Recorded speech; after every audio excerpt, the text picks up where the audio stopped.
ଅବସରକାଳୀନ ସମ୍ବର୍ଦ୍ଧନା ସମାରୋହ ଓ ବାର୍ଷିକ କ୍ରୀଡ଼ା ସାଂସ୍କୃତିକ ଉତ୍ସବ। ରାଇବଣିଆ ଥାନା ଅନ୍ତର୍ଗତ ରାଇବଣିଆ ପଞ୍ଚାୟତର ସରକାରୀ ଉନ୍ନୀତ ଉଚ୍ଚ ପ୍ରାଥମିକ ବିଦ୍ୟାଳୟ ରାଇବଣିଆରେ ଆଜି ବିଦ୍ୟାଳୟର ଗୁରୁକୁଳର ମୌଢ଼ମଣି ଶ୍ରୀଯୁକ୍ତ ସୁଦେବ ଚନ୍ଦ୍ର ବାଗ ସହ ଶିକ୍ଷକ ପଦରୁ ଅବସରରେ ଗୁରୁଙ୍କୁ ବିଦାୟ ସମ୍ବର୍ଦ୍ଧନା ଦିଆଯିବା ସହ ବିଦ୍ୟାଳୟର ବାର୍ଷିକ କ୍ରୀଡ଼ା ଓ ସାଂସ୍କୃତିକ ଉତ୍ସବ ପାଳନ ହୋଇଛି। ଏଥିପାଇଁ ସଭାକାର୍ଯ୍ୟ 2ଟି ଅଧିବେଶନ ହୋଇଥିଲା।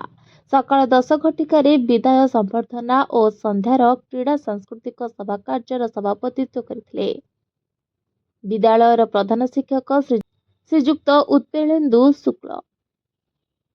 ସେହିପରି ସନ୍ଧ୍ୟାରେ ସଭାକାର୍ଯ୍ୟର ମୁଖ୍ୟ ଅତିଥି ପୂର୍ବତନ ଜଳେଶ୍ୱର ବ୍ଲକ ଚେୟାରମ୍ୟାନ ଶ୍ରୀଯୁକ୍ତ ସୁକୁମାର ଘୋଷ, ମୁଖ୍ୟ ବକ୍ତା ପ୍ରାକ୍ତନ ପ୍ରଧାନ ଶିକ୍ଷକ ନହଞ୍ଜରା ଉଚ୍ଚ ପ୍ରାଥମିକ ବିଦ୍ୟାଳୟର ଶ୍ରୀଯୁକ୍ତ ଯୋଗେଶ ଚନ୍ଦ୍ର ରାଉଳ, ସମ୍ମାନିତ ଅତିଥିଙ୍କ ଭିତରୁ ଥିଲେ ଓଷ୍ଟା ରାଇବଣିଆ ମଣ୍ଡଳୀର ସଭାପତି ଓ ଭାରପ୍ରାପ୍ତ ପ୍ରଧାନ ଶିକ୍ଷକ ପୂର୍ଣ୍ଣଚନ୍ଦ୍ର ଉଚ୍ଚ ବିଦ୍ୟାଳୟ ମୂଳତୁଣିଆର ଶ୍ରୀଯୁକ୍ତ ସୁକୁମାର ପ୍ରଧାନ, ଶ୍ରୀଯୁକ୍ତ ଅରୁଣ କୁମାର ପଣ୍ଡା।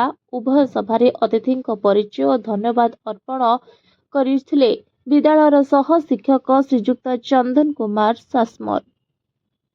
ଏପରି ଏକ ଦିନତମାମ କାର୍ଯ୍ୟକ୍ରମରେ ପୁରାତନ ଛାତ୍ରଛାତ୍ରୀମାନେ ଓ ବିଦ୍ୟାଳୟର ଶିକ୍ଷୟିତ୍ରୀଙ୍କ ଭିତରୁ ସୋନାଲି ସିଂ, ମଧୁମିତା ମଲ୍ଲିକ, ଡିନା ଫୁଲମିନା ଫୁଲଟନ, ରଶ୍ମିତା ନାୟକ, ତମସା ନୟନୀ ସୋରେନ, ଶିକ୍ଷକ କମଳକାନ୍ତ ସୋରେନ ଓ ରଞ୍ଜିତ ଜେନା ସହଯୋଗ କରିଥିଲେ।